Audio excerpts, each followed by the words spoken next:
Throughout all of gaming history, there's been good and there's been bad games. But, what makes a game a masterpiece? Now, there's some games that people consider masterpieces depending on their opinions, and a lot of these seem to be things like Dark Souls 1, Elden Ring, Red Dead Redemption 2, Halo, like 1 through 3, maybe, or maybe Halo Reach in terms of the campaign. Now, what makes a game a masterpiece?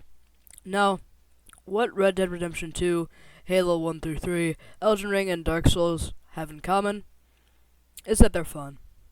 Let's be honest, there is nothing more fun than running around in Elden Ring or in finding a new boss, and there's nothing more fun than running around in Dark Souls, even though it's linear, and finally beating that one boss that you've been trying hard, even though the second half of the game's kind of lackluster. Or running around in Red Dead Redemption 2 and experiencing the most lively world in gaming history and experiencing the epic story. So, that's all those games are fun. That's what they have in common. But let's get a little deeper into it. So, all of these games, besides Dark Souls and Elden Ring, they really have nothing in common. I mean, Red Dead Redemption 2, I guess you could make a light connection to Halo because they have combat in that. But those three are shooter games with campaigns.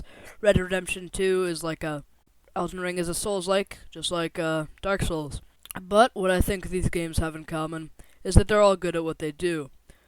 Whatever Red Dead Redemption 2 wants to do, they do it. They made the perfect Western world that is just like, or very similar to, what the experience was like, and it's not glossed over. The game is realistic, which is what it was supposed to be. It's fun, which is what it was supposed to be. And it does everything that its genre demands of it. Now, Red Dead Redemption 2, especially, is a very fun, long, and a lot of things game. It is an open world action-adventure game, and it does it well. Even though the combat sometimes isn't the best, it is a masterpiece of a game because it does what it wants to do well. There is no extra things, there is no false promises that were made and then not given. There was no rushing of the game. There was nothing like that, and you can feel that when you play the game. Now, when you play Dark Souls or Elden Ring, you can feel the game is fun, it's enjoyable, and it's an experience, and it does the Souls-like genre well. Obviously, Dark Souls kind of made the Souls-like genre. Sorry about that, Demon Souls, but it mostly made it. And basically, those games do what they need to do correctly, which is make a fun game, no crap in the middle, no filler that's completely boring. Sure, every game has something wrong with it. There is no perfect game. Elden Ring might be closest to it, but there's no perfect games. And let me tell you, these games all do what they need to do well. Now with Halo 1, it was the first attempt at Halo, which Halo Combat Evolved, and it seems like they did a great job. Even today, the game might not look the best, but it holds up because it has a good story.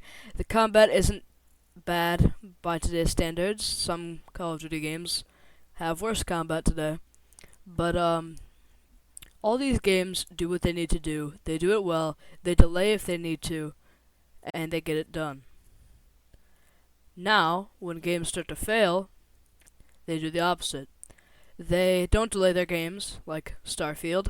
Starfield should have been delayed and fixed. Like, there's not bugs, the story is bad. And it's not very fun that way. What's another game? Let's think. I can name lots of other games that should have been delayed, that were just broken and kind of bad when they came out. Now, Baldur's Gate 3 is another example of what I would consider a close to perfect game. The story is fun, it does what it needs to do, which is be an RPG very well, and it completed what it needs to do. So yeah, that's kind of it. Bye.